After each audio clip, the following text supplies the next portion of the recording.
Joel, the second chapter, verse number 25.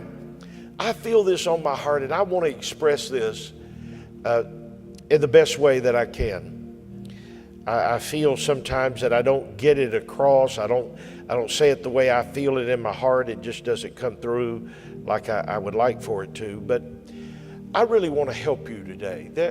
There is an overwhelming desire in my heart to help you today. I know God's helped me so many times, and I've needed help a whole lot. And sometimes people have come along and been an incredible help to me, and I want to help you. I want to help you get over the hump. I want to help you get out of the quicksand.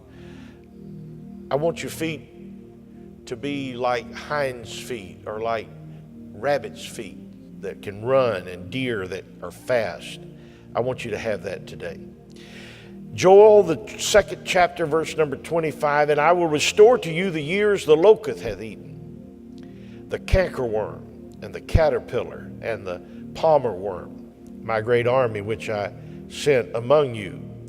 You shall eat in plenty and be satisfied, and praise the name of your God that hath dwelt wondrously with you, and my people shall never be ashamed. Let me talk to you from those scriptures today, and everybody say, in Jesus' name.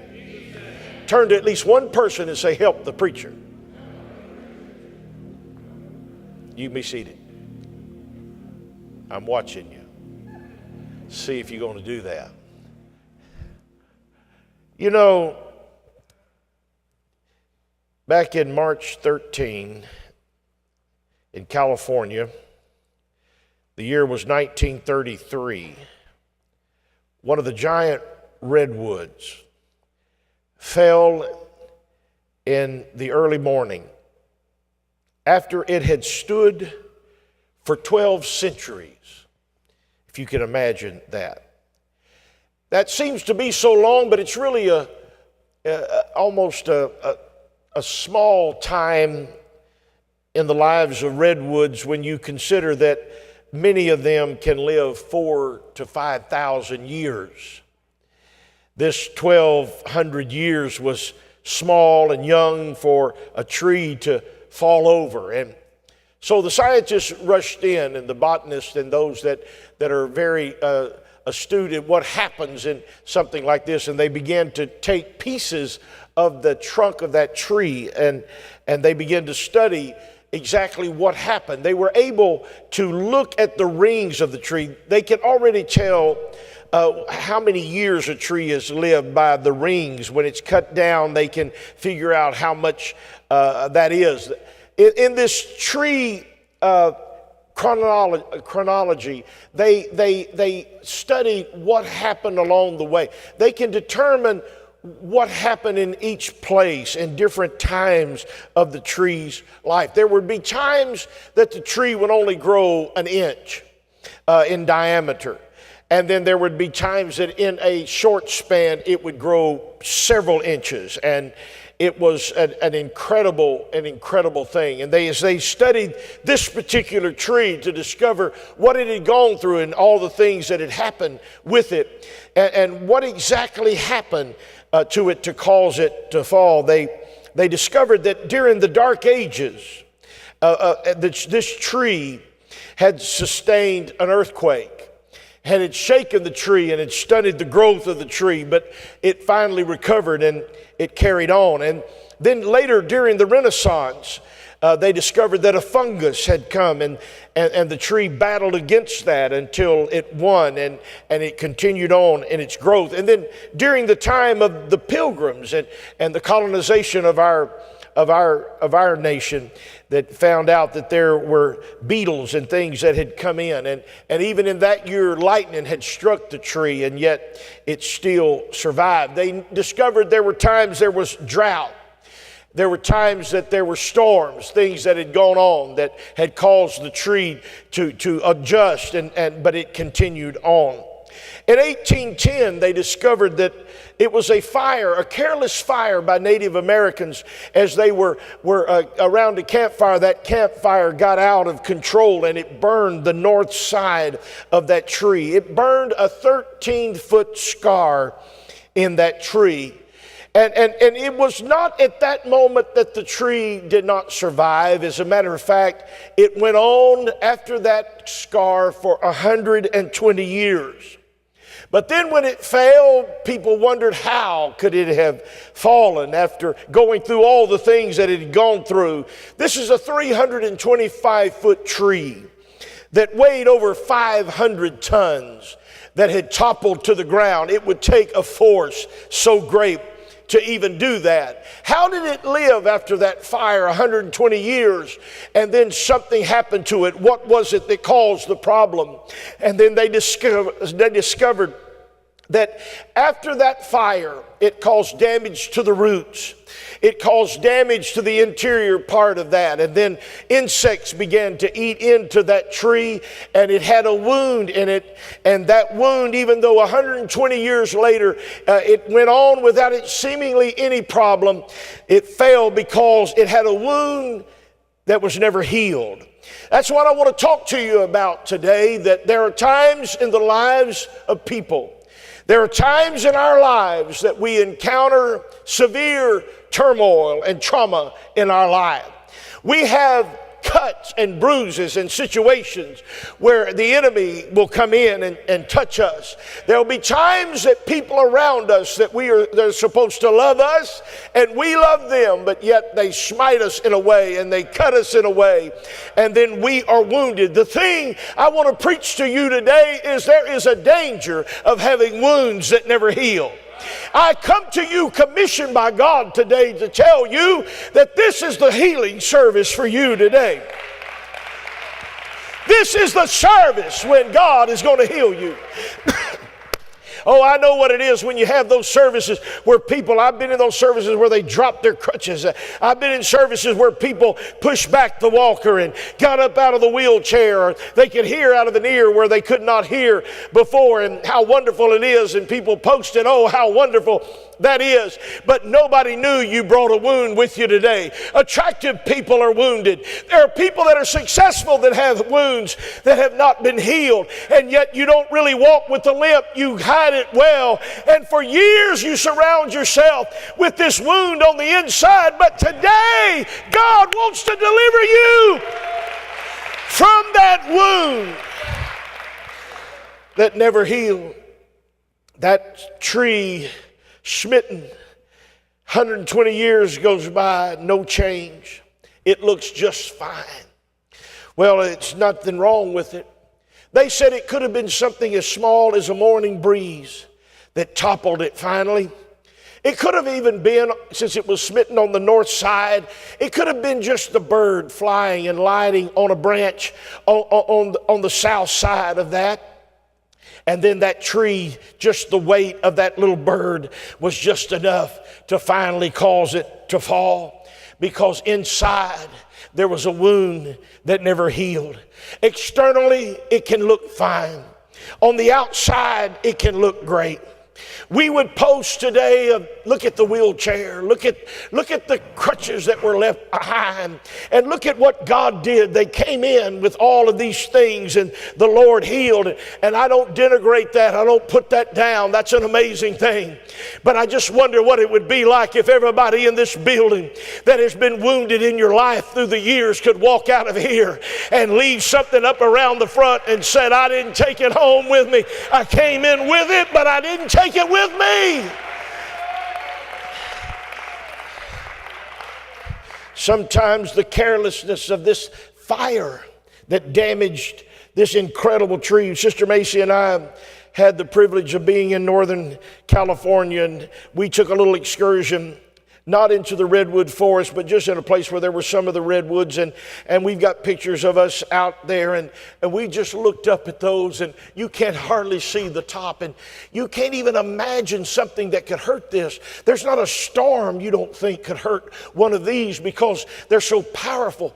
But when something gets on the inside and when something begins to eat away, then that bark began to cover it and everything was fine. It had survived earthquake. It had survived a lightning strike. It had survived an onslaught of beetles and fungus, and yet it lived for all of those years. Centuries it had lived and survived it, but then it became a wound that never healed, and that was the thing that brought it down. I'm just saying to us today, all of us know what it is to have something that gets a hold in our life, something that has attacked us. Let me just tell you, it can be a spouse. It can be a family member. It can be a mom. It can be a dad. It can be somebody on the job, but it can be somebody at church. And yes, it can be a preacher that has hurt you somewhere down the line. I'm just saying, let it go today and be healed and not let anything stop you. Yeah, those who are the closest to us usually hurt us the most. It's not the people at the drugstore. It's not somebody being ugly to us down at the gas station. It's something that a mother said or a dad said. It's something that has happened.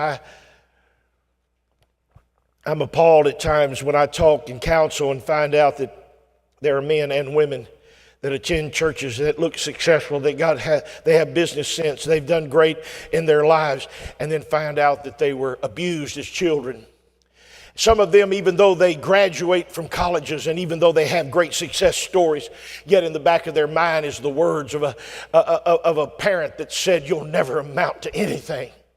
You're stupid. You'll never amount to anything." And they live every day with that in their mind, that evidently I can't be anything because they said I couldn't when I was in my formative years. I'll never be ever anything in life. That's a wound that gets in there. And if you're not careful, it doesn't heal. It just festers. But if God is a healer of cancer, and if God can heal brain problems, and if God can heal the things we say God can heal, then God can heal the hurting heart. God can heal the wounded soul. God can heal. God can set free. God can deliver. Many times you don't know that you're not over it until somebody mentions that person, the person that hurt you. You know, you say, "Well, I don't care what happened to them. Whatever they do, that's fine." One thing that bothers us is people can hurt us and hurt us bad, and then they seem to go on and live a blessed life. That hurts. That hurts. Because what you think should happen for what they've done, they should have trouble and turmoil and problems. But then it looks like God's just blessing them for being ugly, and God's just blessing them from hurting your life, and God just seems to be doing the things that, and they're just going on. Look at them. And they don't even acknowledge the fact that they hurt me, they wounded me, they touched me in a way that it should not be this way, and now I've got this in my life. How in the world can I make it? Pastor, I've done all right with that. I've finally, it's been many years. Listen, I'm going to let you in on a little tiny secret. Time is not a healer. Time is not the healer. Jesus is the healer. Let me tell you, there are people that carry stuff for years. All of their entire life, children's life and adult life, they lived 65 years on the earth and they never were healed. If time healed it, they would have already been healed. But that's not what heals. What heals is Jesus Christ being able to take that out of you and giving you the heart that you need, everything that you need. Some people are neutralized because of a wound that never healed. But then the word comes out. Somebody says something about an individual, and we almost jump on it and just spit their name out because it's right there under the surface. It's just right here. Yeah, I don't even think about them that much, and then all of a sudden we see them and they're smiling and laughing. Sometimes they come and shake your hand like nothing's happened, and that even makes it worse. Why aren't they unhappy? I'm just carrying this every day. I'm living under this every day. Sometimes it happens to people who are in the grave, and they'll never be able to come to you and say, "Would you forgive me? Would you let me make this right?" Sometimes it's too painful to try to get it right. And what you have to do is say, "Lord, is there an answer to this dilemma?" And then I read you a scripture in the book of Joel. I'm going to tell you something that happened to me, and I hope it you'll kind of understand this. This year I'll be 65 years old, and I wasn't raised in the computer age. I was raised, it was John Dial in our church. He helped me get my first computer. And it was a Macintosh computer. The screen was black and white. It was a screen about 8 inches by 8 inches, and the rest of it was about the size of a suitcase. And he said, you can get things off of the internet, which I'd never heard of. And so he said, we're going to plug this into your phone socket. And I think it was something like 720 speed. And later on, he got me another modem. It was 14.4. And then he found me one. He said, you know what, Pastor, you need one. This is 28.8, and it'll scream. What scream meant from what I had at the first, if I was going to download something, I could go to Whataburger, get a hamburger, eat it there, and then it would still be loading when I got back. 28.8, the screaming 28.8 meant I could go and order it and bring it back to the house and eat it while it's still being downloaded. That's about the difference. And I still have my same email that he set up for me back then. So I'm just going to tell you, every time I would get something, he'd say, that's not the latest thing. Sister Macey and I are convinced that they changed things just to mess up older people. Facebook is doing something different. Our staff, they love to do this. They love to just make changes for change's sake. We're not going to do it this way now. What we're going to do, we got you on a new email. And they asked me, said, have you checked your email? I said, no, I'm not going to check it. Well, why? Because now I have to do something, arrange something different. And y'all look at it, tell me what they said. Because I don't, the technology and all that, I don't do that. But here's what happened to me some time ago. People would send me things and they would say, if you download this, I'm sending you a link. If you download this, your music will be faster. You'll have this that'll do, and you can have this that'll do. And this is free streaming. You can get this, you can get that. And so I would click on that and it would be like, oh man, this is going to be great. The music is going to be wonderful, or it's going to enhance the color, or it's going to do something. And then all of a sudden things would pop up on my screen. Cruises, you want to take a cruise, and then you want to buy this, and do you need health insurance, and do you need all of that? And I was going to need health insurance because there was a time I thought I'm just going to have to kill myself. That's the only way to ever get rid of all this. Every time somebody had sent me something, and in that, and maybe it was because my virus protection wasn't updated. I don't know exactly what was causing the issue. I wasn't really up on that, but I just know that whatever it was, I did not plan to get all that stuff in my computer. I did not plan to have a virus that had infiltrated my computer. It was not my own doing. It was not the doing of the tree that had the fire that was there that caused problems. You understand this, that it's not your doing that has these situations happen, even though the enemy would like for you to blame yourself. It's not you. And then something happens to you, and it happened to me, and I was thinking, oh, what am I going to do? And instead of calling, now I would always call John Dial. John Dial's going to know. Now we got a lot of guys, and now I just say, hey, I'll bring it to church, and here, do this, whatever it is, let me know. And Pastor, you got this thing really messed up. Yes, I know. I know nothing about it. Even though I know nothing about what I'm telling you here does not mean I'm not going to discuss it. I've never been scared to talk about things I know nothing about. So this is one of those times. But I Googled, how do I get out of this dilemma? How do I get this? I wished I had not downloaded that thing they sent me. I wished I hadn't wanted the music to sound better, or whatever it was they were trying to get me to do. I wish I would have just said, no, everything's fine like it is. And then I found out that you can go to your setting. Now you know this. This was news to me. And you can go to System Restore.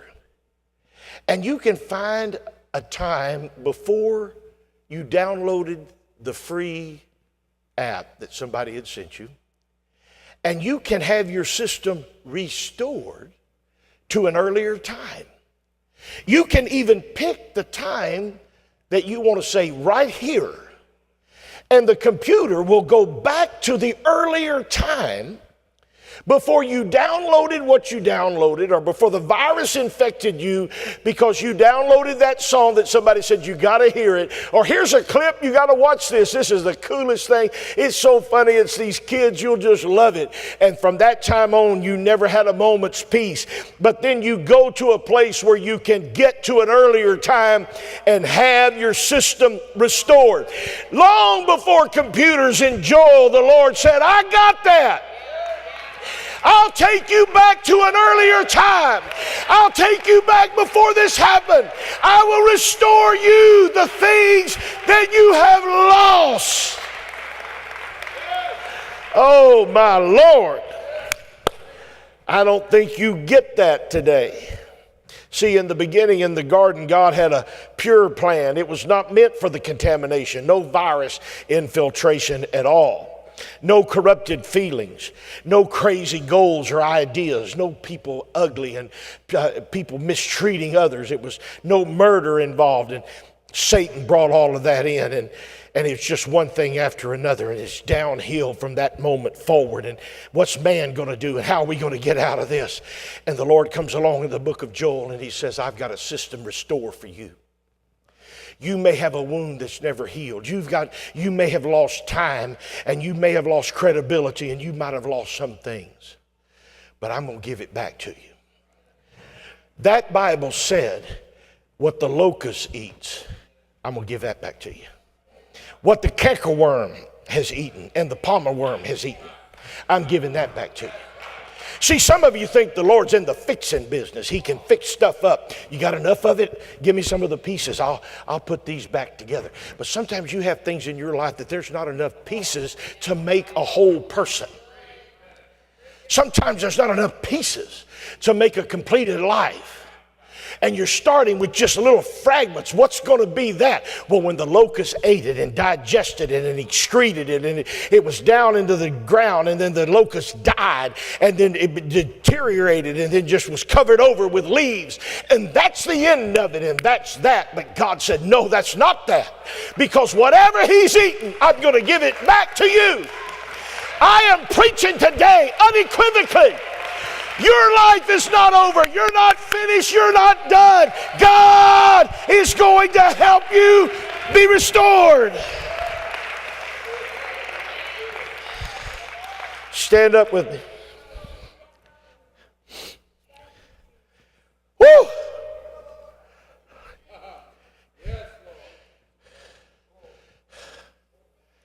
Ilabahashata ramando robo korian matabala. Devil is a liar and the father of every lie that's ever been told. He's already told you what I'm saying is not going to work. He fathered every lie that's ever been told. He is a liar. This is true. Well, I just can't figure out how it's going to work. That's not for you to figure. This is where God comes in. This is what God does. This is where God is the expert in it. Yeah. This is where God takes things. You mean it could be like before? That's what he said. That's what he said. Because if I carry this wound and it's never healed, something's going to come in my life down the road. It's going to push me over. And people are going to say, look how great they were. And now look what's happened to them. When the Lord restored, the Bible said, when the Lord turned again the captivity of Zion, we were like them that dream. Then was our mouth filled with laughter and our tongue was singing. Then said they among the heathen, the Lord hath done great things for them. The Lord hath done great things for us, where we are glad. Turn again our captivity, O Lord, as the streams in the south. They that sow in tears shall reap in joy. He that goeth forth and weepeth, bearing precious seed, shall doubtless come again with rejoicing, bringing his sheaves with him. How does the Lord turn it? How does the Lord heal? How does the Lord do it? He's the healer. Pastor, do I have to come and fall off on the floor? Do y'all have to shake me? What do y'all have to do? There's no formula. There's no secret ingredient.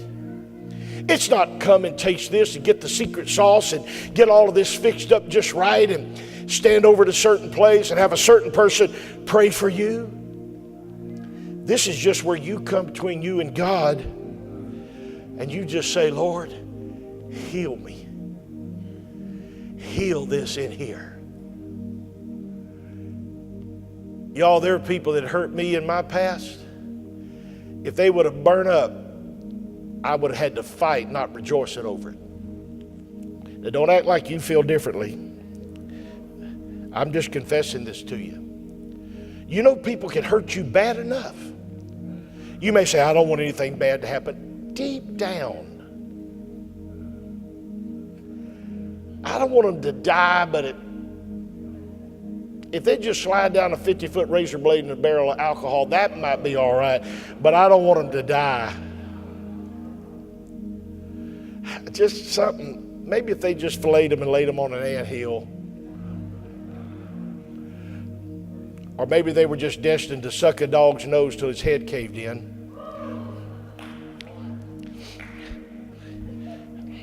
I hadn't thought that in a long time. I don't know how that came out. Understand this. You know how we feel about it. Let's be honest. Yeah, I'm just praying. I hate that they lost everything. You say it was everything? Yeah, everything. I'm so sorry. You know what a wound will do to you. It hangs on you. It impairs you. It impedes your life. You see things through the wrong colored glasses. Somebody said, I'll never amount to anything.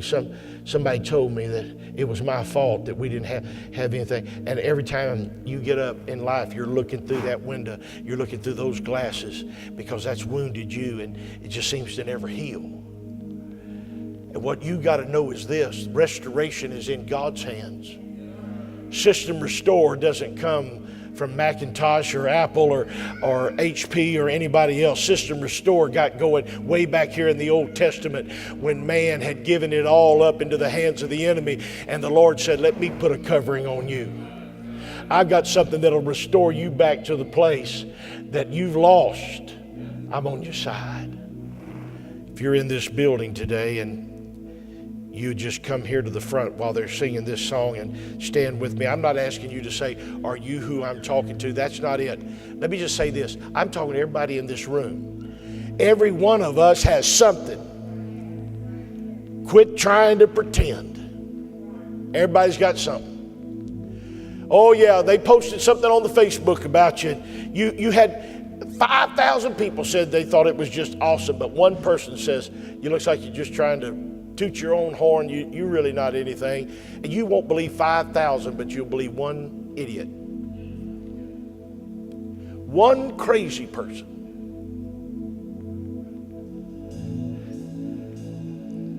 When Torrin would post his songs or I'd post a song, there'd be all these likes, and then there'd be those people that disliked it. And I told him one day that I found a YouTube video of a woman, not a Christian, but I said her video has been viewed by over 1 billion people. And guess what? Have 300 million likes and has 6 million dislikes. When 1 billion people are listening, what's 6 million? But you can get fixated on somebody that doesn't approve you, somebody that doesn't agree with you, somebody that thinks you're into something crazy, and everything else can be good around you, but that one wound never heals. And all of that that's around you good will be ignored by what's going on the inside. Wives, husbands, let's forgive. Let's let these things go. Let's not live under what somebody said or did. Sometimes you have things that are said in your marriage that you just can't seem to get them out of your head. It was said in a moment of stress, and it's like, did they mean it? And you just can't seem to work past it. It becomes a wound, and if you're not careful, it never heals. But we're serving the healer. And while they sing this, all I'm asking you to do is not get in a prayer line. I'm just asking you to open your heart to the lifeline and let the Lord do something with you right here. Just reach your hands up and say, God, come on. Thanks for watching this video. If it has blessed you in any way, consider subscribing to our YouTube channel by clicking the button to your right. Also, if you'd like to partner with Royalwood Church to reach more people with the gospel of Jesus Christ, click the Give Now button to your right as well. Thank you so much for watching, and God bless.